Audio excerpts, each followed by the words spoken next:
E o Agricultura BR começa esta edição falando a respeito de mercado de grãos, mercado de soja principalmente, que vem influenciado sobre vários fatores. Primeiro, a guerra tarifária, a guerra entre principalmente Estados Unidos e China, como é que ela tem refletido no mercado da soja e por que os andamentos desta semana, têm mostrado algum tipo de estreitamento entre a conversa dos países que influenciam o mercado da soja, assim como o petróleo, a oferta de petróleo que influenciou o óleo, que automaticamente influenciou a soja também. Para falar a respeito destes temas e como que isso impacta a precificação da soja aqui no Brasil, nós vamos conversar ao vivo pela internet com Ginaldo de Souza, que participa conosco desta edição aqui do Agricultura BR no canal do Boi. Ginaldo, obrigado pela participação mais uma vez. Nós temos algumas variáveis que atingem mercado de soja e, de certo modo, todas elas passam pelo conflito tarifário que a gente tem entre Estados Unidos e China, principalmente. Como é que você avalia, como é que você está entendendo o mercado da soja frente a estas questões neste momento? Boa tarde, seja bem-vindo. Boa tarde, Fabiano. Boa tarde, amigos do canal do Boi. É um prazer estar com vocês. Antes de tudo, de responder sua pergunta, vou trazer aqui em primeira mão. Saiu agora o anúncio entre o acerto de tarifas entre Reino Unido e Estados Unidos. O Reino Unido baixou de 5,1 para 1,8 as tarifas e os Estados Unidos aumentaram de 3,4% para 10%. Esse é o primeiro resultado de tarifas que nós temos anunciados agora na página do presidente Donald Trump. Muito bem, respondendo à sua pergunta direta e objetivamente falando, eu espero que esse encontro que vai haver agora em Genebra, na Suíça, esse final de semana, seja um encontro, naturalmente, isso é sempre muito bom, Fabiano e amigos, porque demonstra a qualidade e a vontade dos países, no caso China e Estados Unidos, conversar. Evidentemente, eu não espero nenhum resultado positivo disso, no sentido de sair de lá com acordo. Mas a agenda deles ninguém sabe, todo mundo desconhece. O próprio presidente Trump falou de possibilidade de baixar 50% das tarifas. Eu diria, com todo respeito e com toda sinceridade, que 50% das tarifas representa mais ou menos 70%. Isso não adiantaria nada, porque você colocar 70% em cima da soja, do milho, do trigo e de outros produtos agrícolas, não vai resolver a situação. Então, esta reunião é importante, sim, para se conversar, mas eu não espero o resultado disso, isso vai continuar impactando nos preços, sem dúvida nenhuma. Nós estamos vivendo esse momento difícil, porque não tem acerto por enquanto. Nós estamos vivendo outros aspectos do mercado que podemos falar, evidentemente, daqui a pouco. Fabiano. E, Ginaldo, falando desses outros aspectos de mercado, nós tivemos a guerra tarifária e eu até estava olhando aqui alguns números, Porque quando você define tarifas, essas taxas, o que passar de 20%, 24%, como chegou a estar, é a mesma coisa, 24, 50, 70, 100% de tarifa, acaba sendo a mesma coisa, ele inviabiliza essas aquisições do ponto de vista matemático, pelo menos, fica inviável, Ele fica muito caro. Um outro aspecto que eu gostaria de tratar com você, Ginaldo, é sobre como o Brasil se insere dentro dessa guerra tarifária que foi travada dentro do ambiente de soja. Do dia 2 de abril para cá, nós tivemos lá aquele anúncio, aí nós tivemos uma disparada de dólar. Nós tivemos a China, que já estava voltada para a compra no Brasil, a China comprando e as tradings faturando muito mais em reais, e com isso o produtor também recebendo muito mais em reais por conta de câmbio. Então nós tivemos um volume de vendas bastante intenso. Nós estamos numa safra muito grande, a gente vendeu muita soja, agora não estou com os números aqui do que chegou a vender, mas a gente teve um avanço muito grande nessa comercialização de soja. A pergunta que eu te faço é se houve alguma real vantagem para a sojicultura brasileira dentro disso que está acontecendo. Porque, aparentemente, também a gente pode olhar que China estaria presente no Brasil, neste momento comprando soja, e isso faria alguma diferença nos prêmios também, já que eles compraram muita soja americana no começo do ano. Fabiano, meus amigos, nós temos que levar em consideração alguns aspectos do mercado. A Argentina teve está sendo muito importante nesse momento.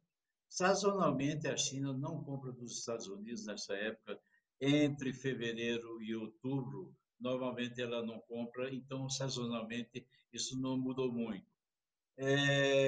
Respondendo objetivamente a sua pergunta, Fabiano, eu diria para você que os prêmios no Brasil, por exemplo, sofreram bastante, os prêmios caíram esses dias aí, naturalmente a situação da Argentina, vamos dizer, em função das retenções voltar ao nível de 33% na soja a partir do final de junho, os produtores argentinos começaram a vender, pressionaram o mercado, as margens de pagamento se tornaram muito positivas e isto trouxe, evidentemente, um certo desconforto para o prêmio brasileiro. Os prêmios, até, vamos dizer, o início da semana, estavam mais baixos do que os prêmios, inclusive americanos. Porém, hoje os prêmios estão razoavelmente no mesmo sentido entre julho, falar de julho, entre 60 e 70 compradores nos Estados Unidos e aqui está mais ou menos a mesma coisa.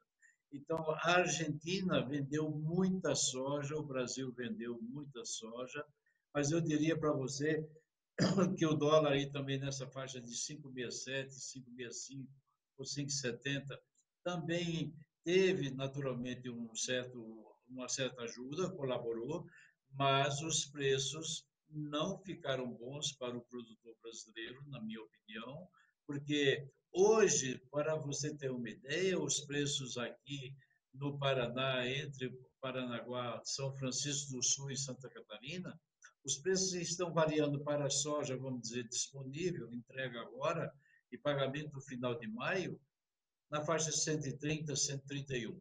Se for para pagamento em junho, aí você já sobe para 134, possivelmente até 135, porque os prêmios em junho melhoram um pouco. Então, o brasileiro aproveitou e vendeu. Sem dúvida nenhuma, a China está comprando mais no Brasil, mas ela comprou esta semana muito mais na Argentina, em função de que você sabe perfeitamente que a Argentina é um grande esmagador de soja, eles normalmente não exporta soja in natura, mas agora, esses dias aí, pela pressão de venda do produtor, os argentinos venderam, a China comprou bastante, então o mercado teve ativo, está ativo, mas eu diria para você que o produtor brasileiro não teve grandes vantagens nos preços, os preços se mantiveram e estão nessa faixa aí de 131 para o mercado, vamos dizer, soja spot, soja disponível para o pagamento final de maio, e 134 a 135 para final de junho. Então, meu amigo, respondendo objetivamente, o produtor brasileiro, na minha opinião, aproveitou, vendeu, sem dúvida nenhuma. Nós estamos com bom volume vendido, mas o produtor não tirou grandes vantagens, na minha opinião, não houve para o Brasil grandes vantagens. Por quê? Os prêmios se mantiveram aqui até certo ponto relativamente mais caros e depois caíram e agora estão estáveis em relação ao prêmio americano. Então é isso, Fabiano. Naldo, olha só, até para encerrar, eu tinha feito aqui uma planilha, eu peguei as fontes, né, que eu recebo as informações e estava verificando como é que foram as vendas até o começo desta semana de soja no Brasil, considerando a safra. Os dados que eu vou atingindo aqui, que eu fui alcançando, eles vão mostrando um cenário de venda de soja que ele está ficando em vendas, de acordo com as fontes de informação, uma variável entre 92 até 98 milhões de toneladas, que daria entre 53% e 58%, a depender do padrão da informação aqui. O que traria um saldo ainda de soja para vender entre 70 74 milhões de toneladas. Então, imaginando que a gente tem aí 70 milhões, pelo menos, de toneladas para vender, essa soja ela vai ser comercializada no segundo semestre. No segundo semestre, a gente deve ter oportunidades melhores do que essa que a gente chegou a ver, principalmente no mês de abril? Temos que falar de uma outra coisa chamada clima. O clima nos Estados Unidos está muito bom, rapidamente a soja está sendo plantada, inclusive proporcionalmente maior o número de plantio da soja do que do milho, e então é preciso que nós possamos definir e dizer alguma coisa. Será que o clima vai mudar lá no mês de junho, no mês de julho? Neste exato momento, hoje é quinta-feira, nós atualizamos o mapa, o Drought Monitor, e as condições de áreas secas estão, vamos dizer, tranquilas em relação ao plantio. Nesse momento, o plantio está andando muito rápido, os preços estão sendo pressionados, evidentemente. Você veja, por exemplo, o milho hoje. O milho teve boas vendas de milho de safra velha, mas na safra nova foi ruim, a soja também foi muito ruim. Mas os preços de milho nesse momento caindo 5, 6 centavos e soja aí se mantendo um pouco acima, com 2, 3 centavos. Então, as questões da pressão de plantio têm uma influência muito grande. Então, eu diria para você, com toda tranquilidade, que nós vamos depender de preços no segundo semestre, muito mais do clima, evidentemente, do que qualquer outra coisa. Essa situação de haver um acerto entre China e Estados Unidos, na minha opinião, não se resolve agora. O mercado vai continuar trabalhando para cima, para baixo, esperando coisas novas, mas essas coisas novas, na minha opinião, não vêm. Então, o produtor brasileiro vai ter a oportunidade, sim, de, evidentemente, vender melhor, dependendo do clima, mas eu acho que o prêmio no Brasil deve subir, deve trazer um certo conforto e o dólar deve melhorar e o produtor vender um pouco melhor.